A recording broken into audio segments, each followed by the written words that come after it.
everyone. Welcome to Dear Dance. The Instagram is officially Dear Dance. No more dancers doing stuff. It was fun while it lasted, but now everything is properly branded. So this is a day of celebration, and it's super exciting because this week I'm giving you two episodes. We had our Monday, not even Sunday, our Monday episode with Lizzie, and now I have the amazing Rachel Josefina, and she is so cool. And we connected through Artswork, another Artswork connection. Shout out to Rami and Nick. Go watch their episodes. Go make your profile on Artswork. This is just the beginning. How cool! I've connected with two people already who've been on the show from Artswork. Amazing. So Rachel, I'm obsessed with her. First of all, total fan. She is a triple threat living in New York City, and she's also a mindset and manifestation mentor for performing artists. She has her own podcast, which I'm so excited to finally have another podcaster on the show and just chat and hype her up. Go listen to her podcast. We'll be linking it. All of that stuff is definitely going to be there. But one thing that she really focuses on is helping performers eliminate the hustle mentality by finding their worthiness within themselves rather than in the industry, which, oh my God, so important. I had to read that exactly because it was so beautifully, perfectly written, and it's so much the message of this show too. And so I'm just super excited to talk to her. But before I blab on for a million years, let's watch an awesome video of her and hype her up. Let's hope that I press the right button. Let's see. Here we go.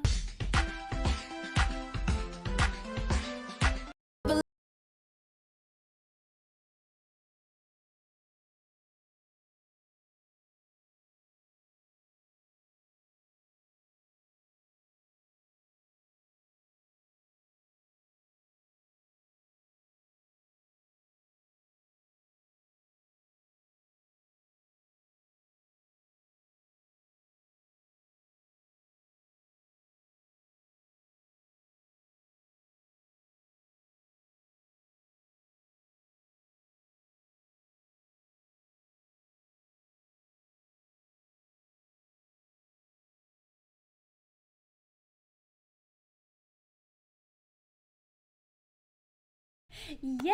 We love a multi-talented queen on this show, so I love the variety in that video, and I am so excited to talk to her about dance, manifestation, mindset, everything. And our craft today is a little risky. We've been playing it a little safe season 2, but today we're getting real crafty. So without further ado, let me bring in, with some applause, Rachel.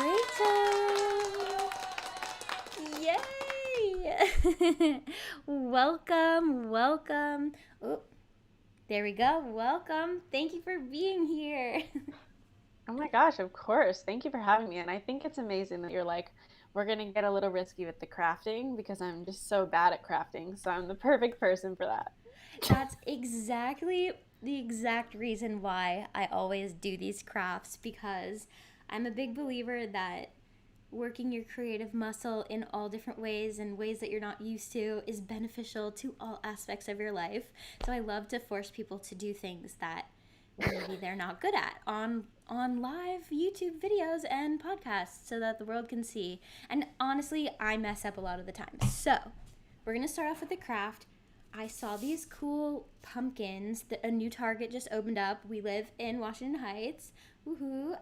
And this new Target opened up, so of course I had to go check it out. On a scale from city Targets, it's definitely different than, suburban Targets, which are just beautiful, amazing places.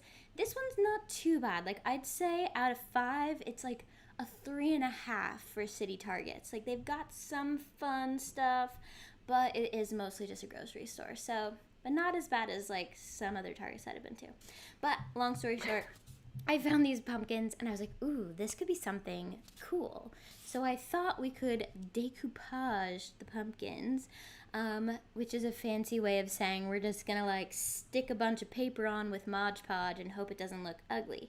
So I have, and I did a little delivery service the other day. So I have some orange tissue paper, some brown tissue paper, and then this gold origami paper. And basically all we have to do, and then we have our glue, and I have like a cup of water because I always make a mess. Um, Basically, we just like glue, stick it on, glue, smush it up, and hopefully it doesn't look like garbage. But Okay. if we're capable of doing this and chatting, I'd love to hear a little bit about your background with dance, um, where you're from, how you started dancing. Give me the whole spiel. Yes. Okay. Totally capable of that.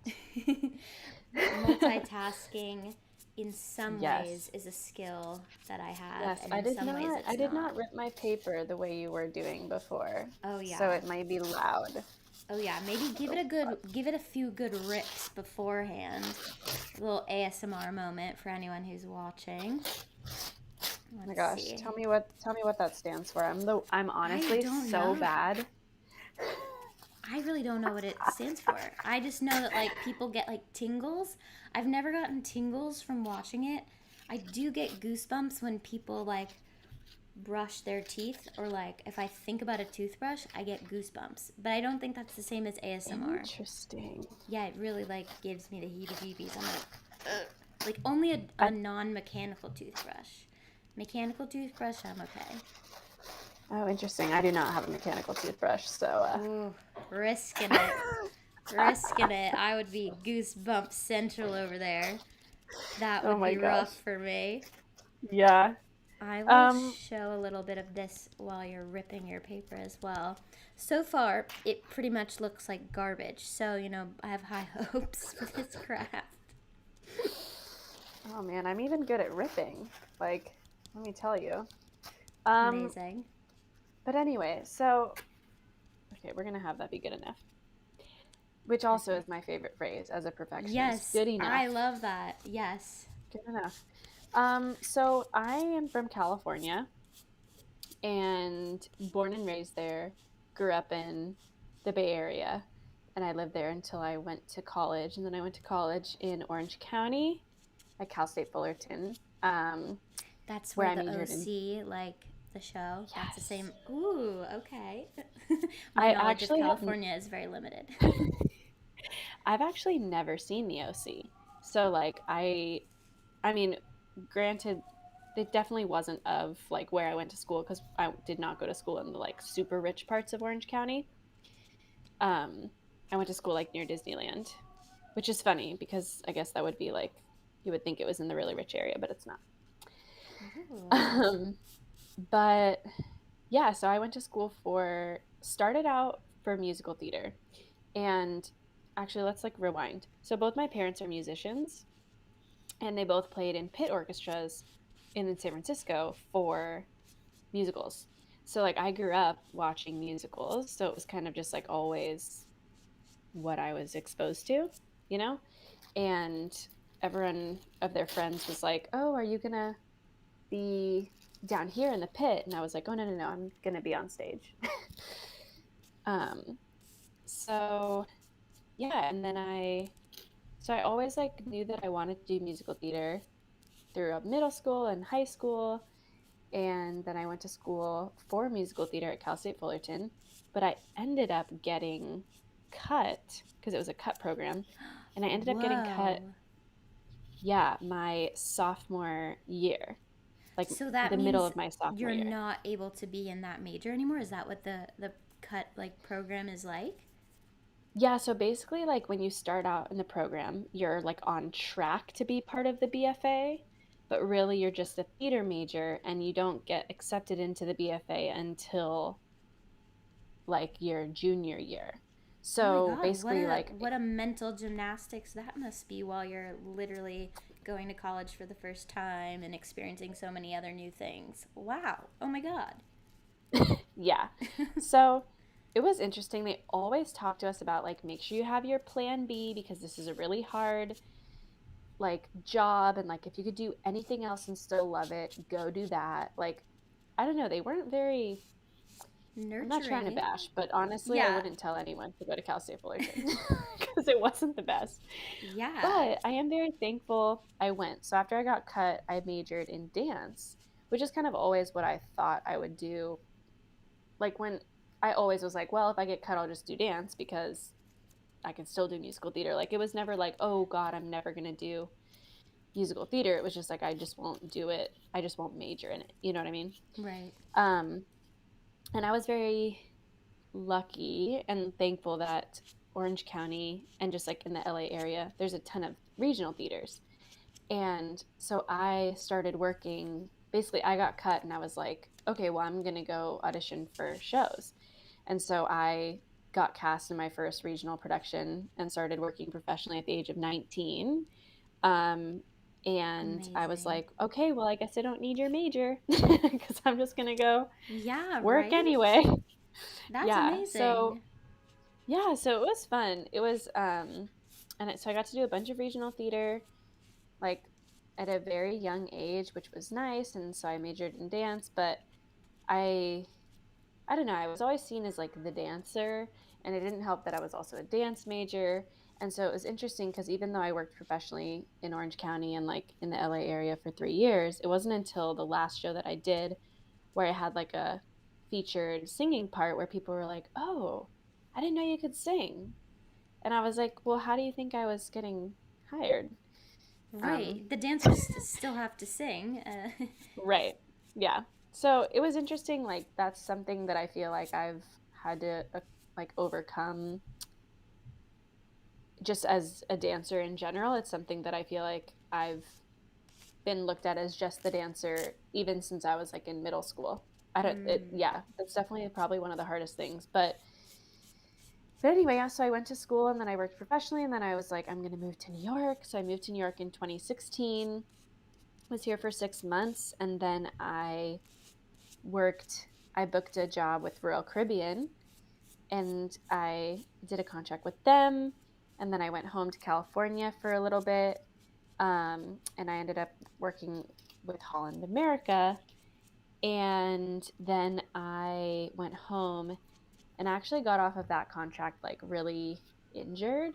My shoulder popped out during that Oh contract. my gosh. Yeah, I was going to ask about because I know that you've done some cruise ships and that cruise ship life is no joke, both mentally from what I've heard and with the expectations and I think it's changing a little bit, but I've heard, maybe even in 2016 where it probably wasn't the best mindset that they with the weigh-ins and all of that stuff seems very intense. Like cruise ships Mhm. are a hard job. Like that must have been Yeah. wild. And then to get injured during that oof. Yeah, it's definitely absolutely like you said, it's like it's a rough job and it's interesting because I feel like it can go one of two ways. Like you either really thrive on the ship and you like know yourself really honestly, I don't know. I don't want to say that, but like it's hard. It's really hard Yeah. because like even if you're in the best place mentally, you're in such a different position than like the real world. You just never know what's going to happen. And like you're with the same people all the time. You work and you live with the same people. Like it's just such a different lifestyle It's like and you also can't the get up and pressure. leave, like unless you Right. want to like swim out to an island or something. Like I can only imagine if it's going bad, it must feel very like you're trapped. Yeah, it's tough and it can feel like you're kind of alone, especially if you're like having issues with your cast at all. Um, which I did a little bit and in my first contract, even in my second contract, I don't know. It was definitely like hard. It's funny because I look back on pictures and I'm like, oh my gosh, I want to do that again. Like that was so much fun. And then when I think back to like what actually happened without the rose colored like, lenses of the Mm, travel and all that stuff, it's like, oh, do I want to subject myself to that? And like the culture with drinking and like is very heavy. Like you just go to the bar every night because there's really nothing else to do. So it's really easy to like get into kind of a toxic place with that, and mm. it's very interesting.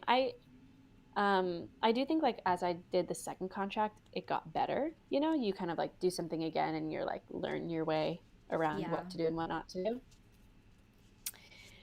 But it was still kind of hard. Yeah. But so I got injured and I also got like I was vocally injured as well. I ended up developing nodules. Wow. And so when I came home, I went to vocal therapy because they told me that with vocal therapy, it could get better and they could go away.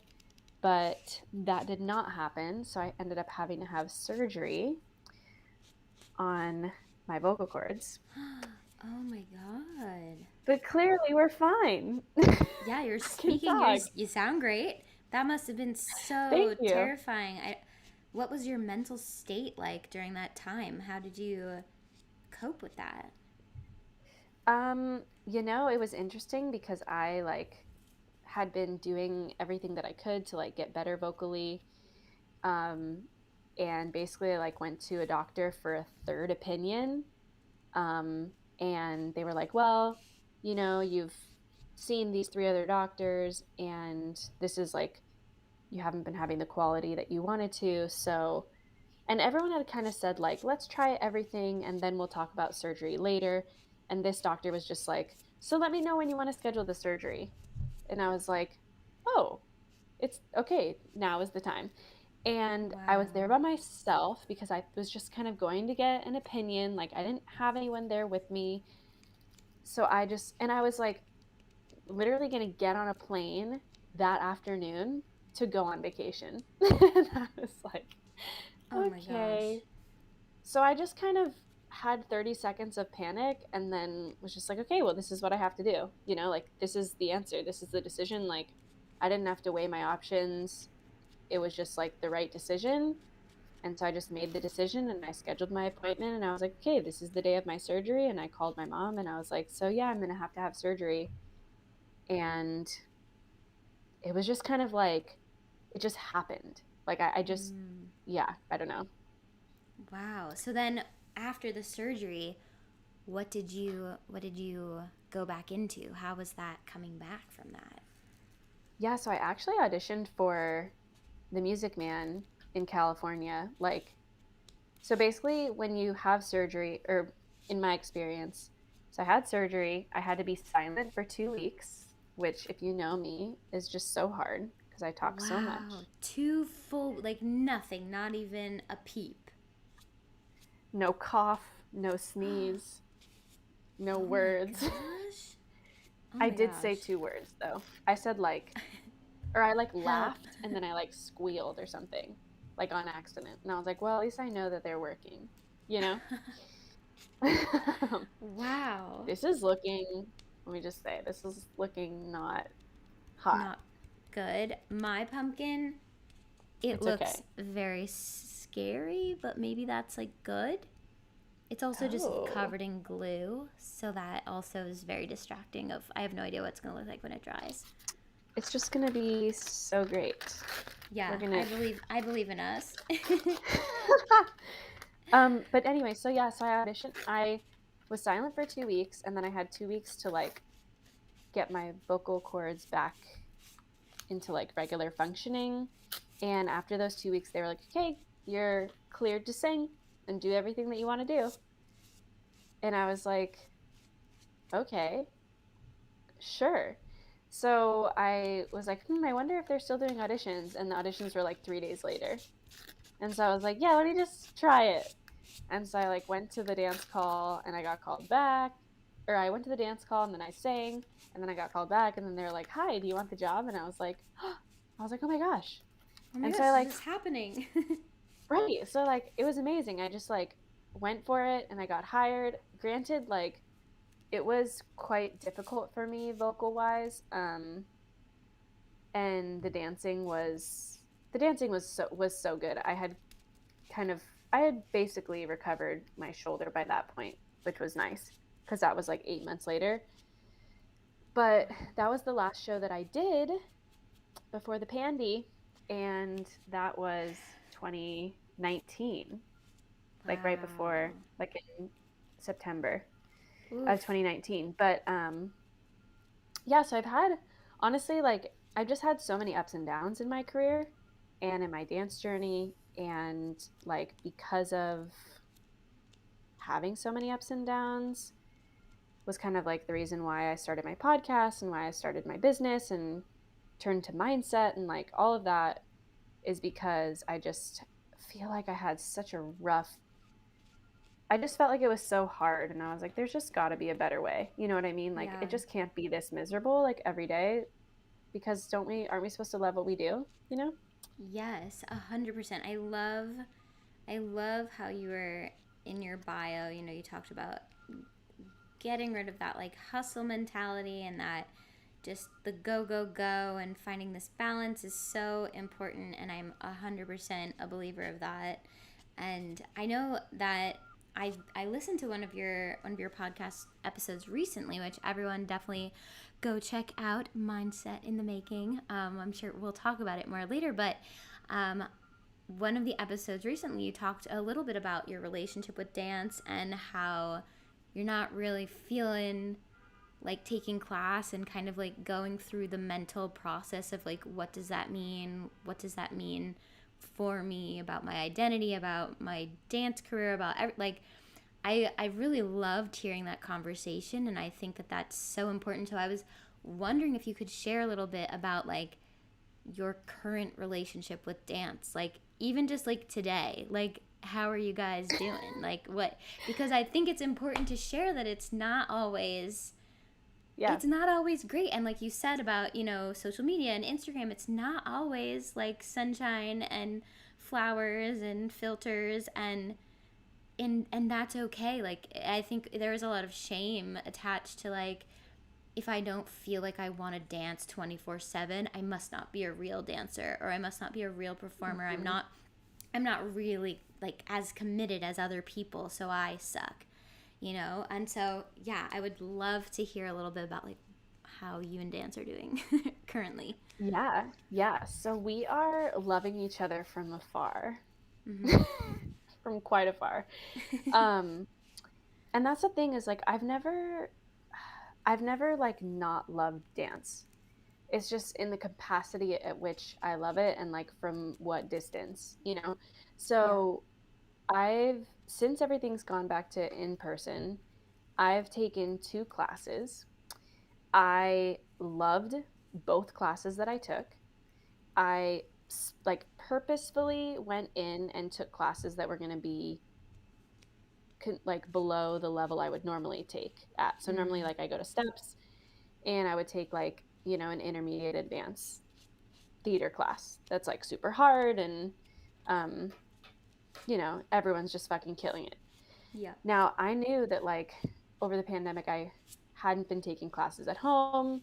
I'd been working out, but like I wasn't there. You know what I mean? So I Yeah. wasn't about to like walk into a advanced class and be like, "Here I am." Right. And I did that purposefully and I'm so happy that I did that because I felt so good leaving. And like people may say like, "Oh, well, you just made it easy on yourself or whatever." But it's like, why not make it easy on myself? I haven't gone to class. Like, why, as a perfectionist, you know, like people want to say, like, let's just go in, go all in, you know, go Mm. big or go home. And I'm like, well, that's the thing is like, I didn't want to like have to go home. I wanted the outcome to be like, I loved what I did. I was there to like, I took a contemporary class, which is just like the way my body likes to move. And so it was so lovely. And then I went and I was like, this was so great. And like, it was awesome. And then I took a theater, like Fosse jazz class, which Fosse also is like, ugh, just die for Mm. Fosse. And again, like, it was really hard, but it was like an intermediate class. And I felt very good. And I was like, again, playing it like quote unquote safe because I just wanted to feel good. Like, I wanted to be able to know that like I was going to love what I was doing. And that's all the dance that I've taken. And like I don't do ballet bar at home. Like I really am not dancing like at all, honestly. Yeah. And that's okay. And like I do improv in my room. I feel the urge to dance. Um but I don't know, I haven't been wanting to spend my time and energy in a dance class. And I think it's because I've learned that, like, we're told to go and train always, you know? And like you have to just keep getting better at your craft, and that's the way to get hired, is you just have to keep getting better. And I think that that's a straight up lie. Like, Mm. we are all good enough and talented enough to do whatever we want to do. And it's like, what gets in the way sometimes in the audition room isn't our talent. It truly isn't. Like, it's so many other things. And also, I'm like really like investing in myself. I have a coach that I'm working with, and like at the moment I'd rather spend my money investing in myself in that sense, like working on my mindset and working on my business skills and working on like living and embodying a life that I want my clients to have. You know what I mean? Like, Mm. so it's not about, for me, training to be better in dance at the moment. It's like, I love dance and I'm still a dancer, and like I dance in my living room, and that's never going to change. I just know that like I don't need to get better at dance to be worthy of success. Like, I'm already worthy of success. And I think that's the biggest thing that we don't talk about, is like, Oof. Wow. people just think, if I get better, then I'll finally be worthy of success. Then I'll finally book that job. And that's not saying that, like, if you go to class, you're not going to make amazing connections and you're not going to be able to network in a way that, like, allows you to have the opportunity that's meant for you. But that's just not the only way. And I think I'm finally figuring that out. And it allows for dance and taking class to be so much more enjoyable, because when I go, it's because I truly am choosing to spend my money, time, and energy on that class. And I'm not like, oh God, I'm here because my friend's going and I feel like I should go, or like the industry is telling me that I should go. Like, it's an empowered yes from me. And until it's that empowered yes, I don't go. And I haven't Mm. been in a month or so, and like that's still okay. And I have to remind myself, again and again, like, I am a dancer. That's who I am. It's never going to go away. Like, Yeah. I don't have to just dance to be a dancer. So that's my relationship with dance now. And also because being in rooms, I feel the energy of the like trying to find worthiness within the class, and it's not an energy that I love to be in. Yeah. And so that's why like my focus right now is on shifting that energy within myself, and also helping other performers to shift that energy, so that like one day we will have classes that don't feel so like, please see me. You know what I mean? Yeah. Yeah, it's like that's something that I've been thinking about, both, thinking about, do I want to dance because I want to dance, or is it because I feel like I have to be in this class, I have to be doing what other people are doing, and am I taking class because I want to learn and that I will benefit, and I'll, whether and it doesn't always have to be like you're learning something and, getting something so amazing, but am I going to, one, learn something from this class, and am I doing it because I want to, not because just everyone else is doing it and that's what I think I should do.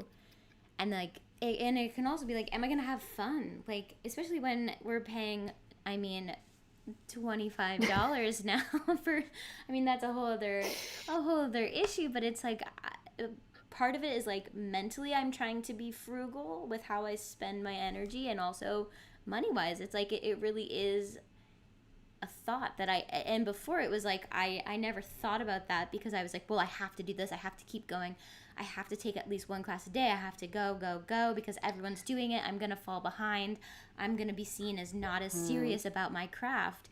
And it's like, you can still be serious about your craft and not take class for 10 months. I mean, that's it'll you'll feel it in your body probably, and that's a whole other thing of, taking care of yourself as a human is necessary to move. But I really love hearing people share those kind of experiences, because I think it is kind of, there's a lot of shame with admitting that, especially on social media and with everything. Mm-hmm. So I really am grateful for you sharing that message.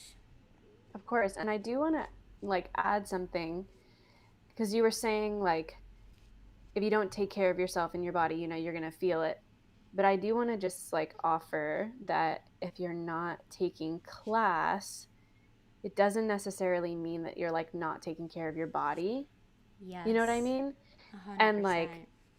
because honestly, I mean, so at the moment I haven't been doing yoga as much, so my body is kind of tight. But like over the pandemic, I got really, really into yoga. That was really the main form of like the way that I was moving my body.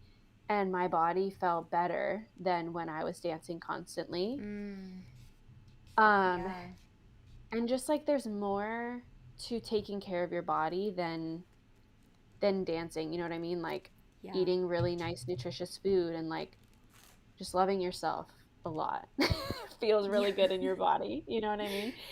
So, Totally. so the two don't go hand in hand, but you do have to see like why are you not taking class? You know what I mean? Like, are you not taking class because you're choosing that this isn't where you want to spend your time, because you're just doing something else and that's a decision that you've made, or are you not taking class because you're feeling like I haven't taken class in a while, so I'm not ready to take class, and Yeah, then and you're I think neglecting it's your also body. like totally normal to still be fearful, and like we are like things are open, but like we are still in a pandemic, and that's like it's totally Yeah. like for people who are still really nervous. I mean, part of me, that's part of my thing too. I'm kind of like, oh, I'm seeing a lot of people who I thought were more safe are actually not safe, and it's like that's also totally. I think the main thing is like we need to listen to our bodies and to our minds and to like our hearts and our full human selves, because we are more than just dancers who take class and do movement. There's so much more to being a dancer Yes. than just Yes. class and all of those things. Yeah, because you're a human. You are a Yeah. human first. You are not a dancer first. You are a human first. Yeah, 100%. Okay, well, my pumpkin is looking like a little crazy. I'm hoping that maybe the glue will make it look better, but I think this is like a perfect time to play our first game, which Yes. is, let me get my little would you rather. Oh my gosh, I love So, this. if anyone is out there watching the replay or watching live, I love to see what people pick for Would You Rather. I think it's a really quick way to get to know how someone's brain works. So, I'm going to do a few of these. Would you rather have a paralyzing fear of buttons and zippers or have an irremovable wasp's nest living inside your pillow? Um, Easily the buttons and zippers. Yeah. Easily. Yeah, I'm wasp's already nest. terrified of wasps. Yeah, I don't think that would. Yeah, because you can get like Velcro. You could just have like full pull on outfits. There's a lot. Hmm. Yeah, Snaps. wasps. Oh yeah. Oh yeah. Easy pick. Hmm. Okay, next one. Would you rather have a giraffe neck or have everything you touch catch on fire? A giraffe neck. Yeah. Yeah, I think trying not to touch things would just be. You might as well put yourself in a bubble. You know what I mean? At least with Right. a giraffe neck, like I'd always see the best view. Exactly. Exactly. All right, last one of these. Would you rather never eat chocolate or candy again or have to walk backwards everywhere? Oh my gosh. This is a this shouldn't be a hard one, but it's a hard one because Yeah. I love sweets. But I'm just gonna have to say, um, oh no, force quit. I don't want to force Oh quit. no. Okay. Um, I think I'm gonna say not eat chocolate and candy because it's like I can go without it because I could just have fruit, like a ton of fruit, True. and ice cream because they didn't Yeah, say ice cream exactly. rather And they than didn't walk say backwards. cookies. So like there could be, there's definitely more options with that Yeah, one. I agree. yeah. I agree. Okay, so let's talk passions outside of dance, your podcast, everything that you're doing with coaching. I know that's like a big bunch of topics to jump into, but I guess my first question would be, when did you decide to start your podcast, and how did that kind of all come together? I know you're approaching or just past your 1 year anniversary, which is very exciting. So congratulations. Thank you. You know, it's funny. I don't think I actually know the date of the 1 year, but I Yeah, do know that I am approaching it. yeah. So hopefully I didn't miss it because that would just be so sad. But I started my podcast after I started coaching. And it's interesting because my best friend, she was like, I think I want to start a podcast. And I was like, oh, that sounds so cool. And I had a business coach at the time and I was telling her about it. And she was like, well, you could start a podcast too. And I was like, oh, yeah, I don't know, maybe. And like, then I was like, hey, why don't we do a podcast together? Like, that would be so fun. And she was like, yeah, for sure. Let's like play it by ear or whatever. And then I told my business coach about it. And she was like, okay, so like, why don't you just start your own? And I was like, okay.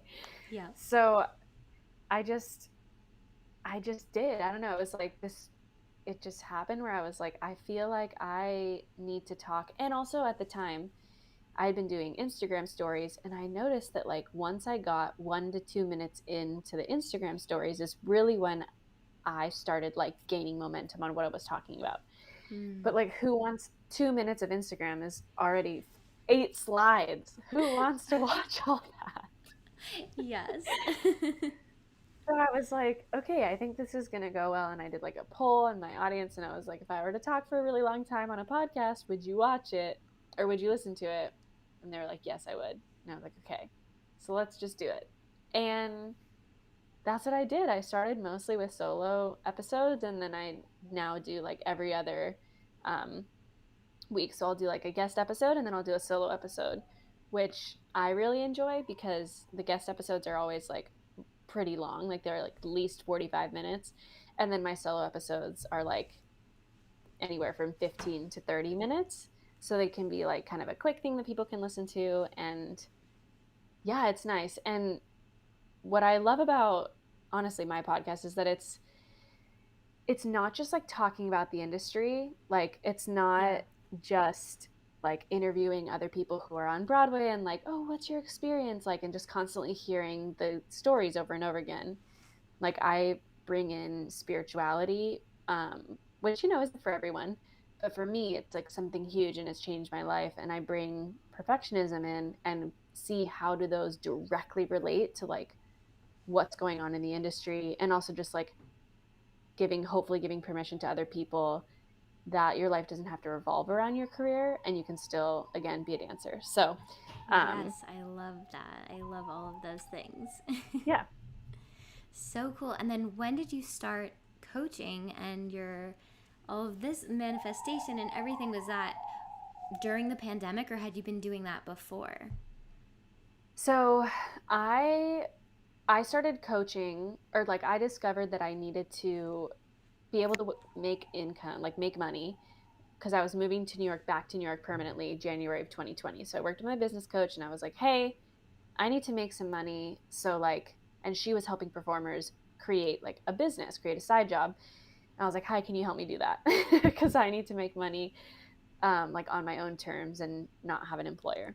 So it kind of started Yeah. off as something that like um, was definitely working its way towards being like purpose driven, but was definitely more like income driven. And then I started like really diving into, I had already started diving into spirituality like maybe 6 to 8 months before that. And I had noticed it had like changed my life and like using mindset shifts and adding those into my life on an everyday basis was changing my life. So I was like, oh, I really want to bring this into other people. So I started coaching in May of 2020. That was when like I really fully launched my business. I had my first client and it was so exciting to like really work with a performer and see what I had been doing and like offer it to someone else in their life and see Mm. that amount of change that was happening within their life, it was like, okay, yeah, this like really works. It's not just me. You know what I mean? Right. Yeah, and that must have been like that's a scary thing to put yourself out there and like to have this idea like I know it works for me, but is it going to work for other people? So that's so cool that that was your first client and you saw that. So that must have been motivation to keep going. Yeah, it was. And like even just posting on Instagram, people were like, "Oh my gosh, like just getting the like I needed to hear that today." Like one person could put that and I was like, that's all I need, you know? Yeah. And so since May of 2020, so it's now been like a year and a half, it it's really like taken shape. I feel like my business and my coaching style has kind of really been going through not the ringer, but like definitely through its ups and downs, really finding myself as a coach. Like, how do I want to show up for my clients? How am I like fully embodying what I'm sharing and just like leaning into the transparency? And I love how you talked about social media with like the filters and something that like you may not notice from the outside, but I never use filters on my Instagram story, like ever. Wow. Not even like the funny ones? Nope. Like it is Wow. always like my face showing up on camera because I feel like it's really important during just like to show your everyday life, like what is it actually like, you know, like Yeah. we're not putting the rose colored lenses on. Like yes, of course it's with something to take away from, you know what I mean? But like this is actually who I am, this is how I'm living my life. It's normal to have this human experience that we have with all the ups and downs, and like we don't have to judge ourselves, we get to make a new choice every time. And so um, it's something I'm really passionate about, is like just giving other people permission to be themselves, because for so long, you know, I'm a conditioned people pleaser, as a lot of us are, and just Oh yeah. you Oh know, yeah. yeah. So yeah, honestly, it's been amazing. I'm like, it's one of those things where I'm like, how have I not been doing this my whole life? Like it feels so natural to Mm. me. My connection with my intuition, like my connection with source, which is the energy of the universe, whatever you want to call it, God, um, is just like so strong. And it's amazing to look back at like random Facebook posts or like my Instagram posts from years ago and see like the quotes that I used to, you know, those like cheesy quotes or whatever that like you Oh would add yeah. to your stuff.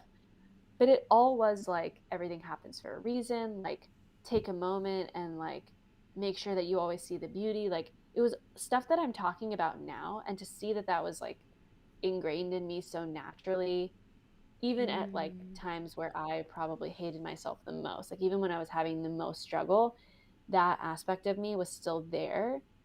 So to notice that and to see like, oh, I was always meant for this, like I was always meant to be a coach, I was always meant to be this channel through which the universe can come through, like it's just so cool. Yeah, I love that. So, if someone who has never, had a coach before or, has never even like heard of this kind of thing, could you explain a little bit about like what you would do with like say you have a new client and what kind of experience that would be for them, what kind of things they would do, what kind of things you guys would do together? Yeah, for sure. So when I work together with someone one on one, it's very like unique and specific to them. So I have my own tools that I've gained, and I have specific things that I do want to share with them, but it's definitely like a less structured experience and more of like, let's come together. We come together every week, we talk on Zoom, and I like meet you exactly where you're at. We talk about what your high of the week was and what your low of the week was, and we go through and see where you've been giving your power away, where you've been believing that potentially maybe you didn't have a choice in something, where you've been really just having beliefs that are limiting you from living the life you've always dreamed of. So whether that is like, I'm not a good enough dancer, or whether that is, I have to be doing this side job, or I like don't have enough money to do this, whatever it is, like if you're feeling disempowered, if you're feeling stuck, if you're feeling like completely unmotivated, we go in and we dive into like, why is that? right? Like, what are the thoughts that Mm. you're having, and what are the stories that you're telling yourself or that you've been conditioned to know that are really like having you act in a way that you don't have a choice over your own life, right? So it's like Mm. taking that deeper dive into the stories. So I'm not a right, like I'm not a therapist, but it very much is like diving into the mind and diving Mm. into what are these things that you're actually believing? Like just shining a light on thoughts that we would normally just like, oh yeah, well that's fact. But it's like, what if your thoughts weren't fact? What if they were just things that you continued to believe? So Mm. we dive into that. And this work isn't like an overnight thing, right? So with my clients, we work for 4 months, and that may seem like a really long time to someone potentially, but really, like, it takes time for your brain to learn a new way of thinking, right? It takes time for you to really truly embody this new way of living of like I get to find my worth inside of myself. I don't have to find my worth in a dance class. I don't have to find my worth in a casting director. I don't have to find my worth in my sister. I don't have to find my worth anywhere outside of me. And it's truly empowering you by choosing what you believe on a daily basis. And that's what we do. Wow, amazing. I know that you mentioned that you had a great audition mindset hack that you would like to share with everyone. So I'd love to hear that. And then we can get to our second game. Yes. Okay. Yes. So I came across this audition hack right before I went to like my first audition post kind of post pandemic, now that auditions are back. Right. Yeah. And I it have is I have that when like you stress just even like thinking about that. So this is selfish. I need this hack. So oh my gosh, okay. Yes. So it totally like tiny little backstory, so short. When I went into the room, I absolutely immediately felt like, oh my gosh, it's happening again. Like I'm stressed, I'm anxious, like my heart was racing, and I was like, oh no, this is not going to go well. But I went in with my mindset that it wasn't to get the job.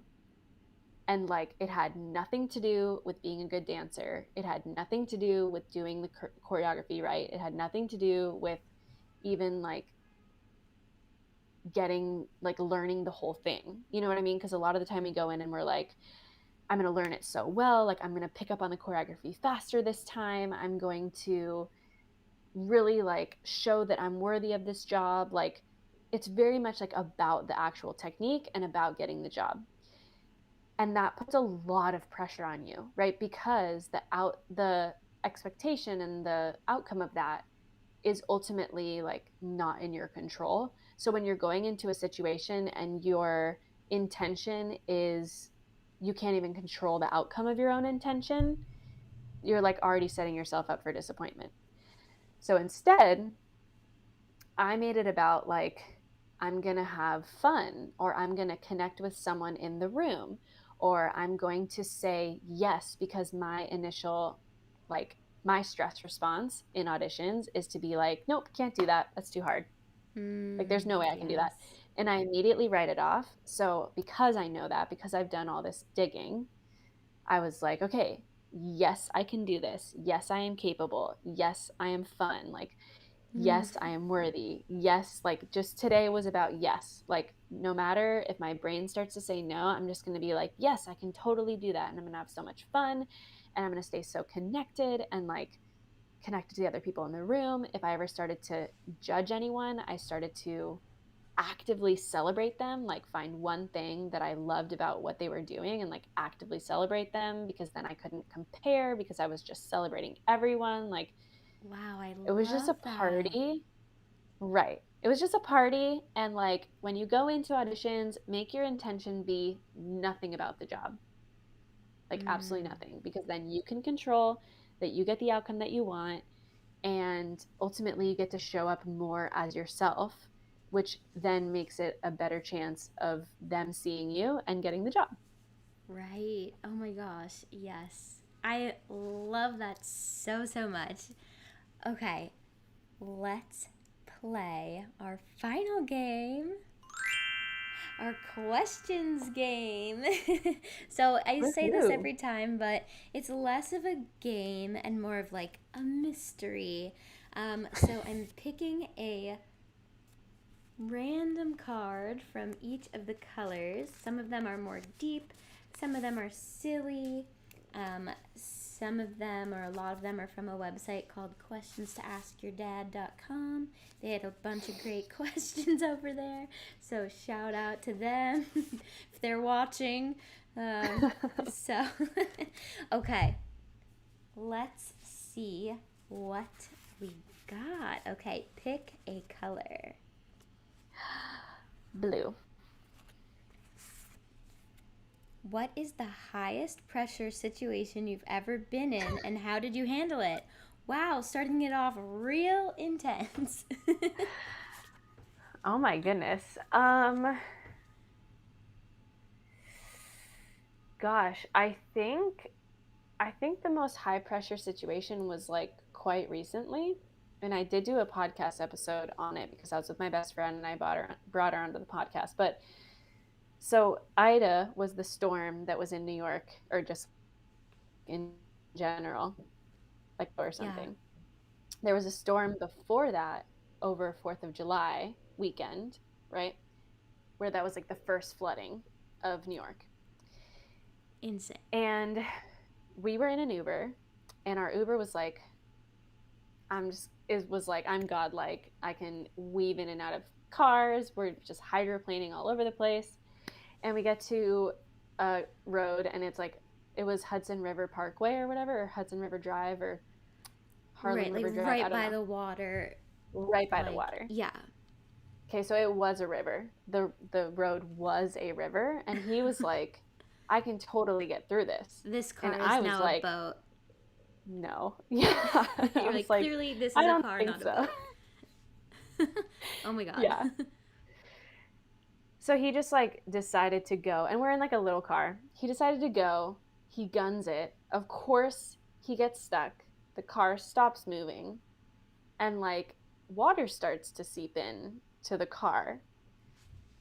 And like literally, it was like so stressful, like so anxious. Like my friend definitely was like claustrophobic. She was like, there's water in here. And like we didn't want to open the door because we were worried that like even more water was going to come in. Right. So I was like, can you like put down the window? So I like climbed out of the window and then like stepped into the like river, like the water, and it was knee deep. And but she like couldn't get out of the window, and so we were just like, whatever, we're just gonna open the door and it'll be fine. And so we like open the door and water comes in and she gets out, and then we're like wading through the water to like get off of the highway. But I swear the like moments when we were in the car and we were like trying to figure out what was gonna happen, I don't know how I did it, but I was like, okay, this is what's gonna happen, because I could tell she was like freaking out, and I was like, well, we can't both freak out. So I Right. was like, I just have to hold it Figure together. it out. Yeah. Oh my gosh. Wow. And it's wild that you're not the only person who I've heard this past rainy season that we've had have that situation. And it's like, who would have ever thought in New York that that would be a thing? Never in Oh my my life did I gosh. think that we'd be dealing with floods in the city. Crazy. Right. Okay.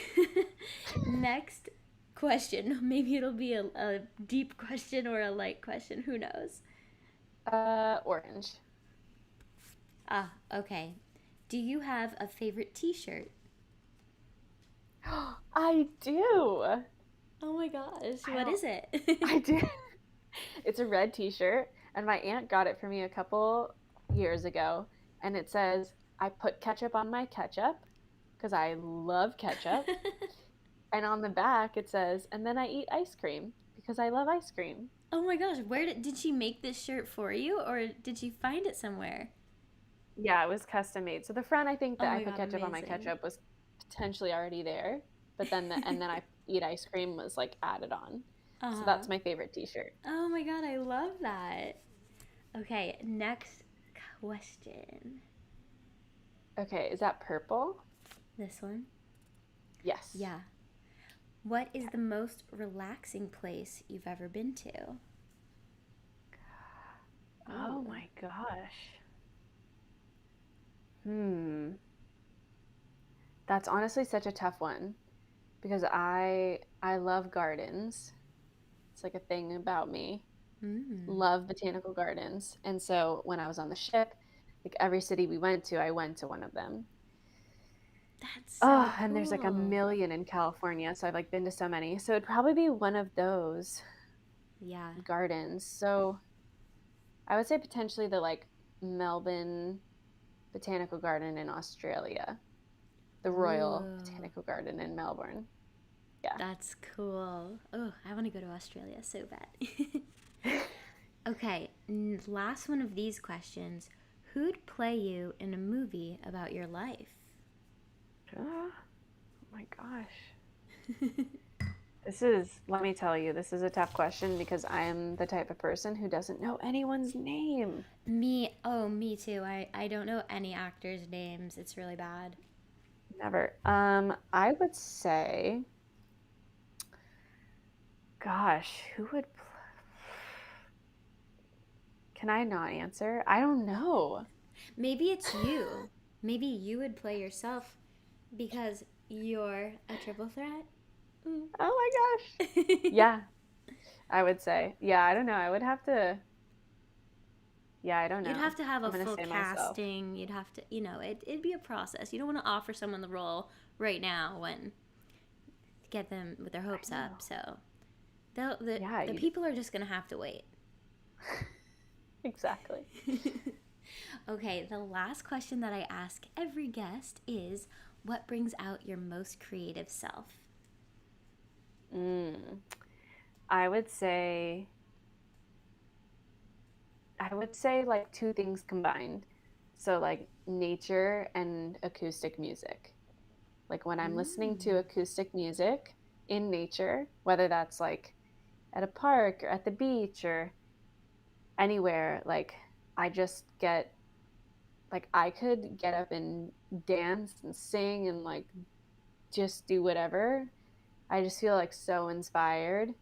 Um yeah, definitely nature though. Definitely nature. I love that. Amazing. Well, where can people find you if they want to get in touch?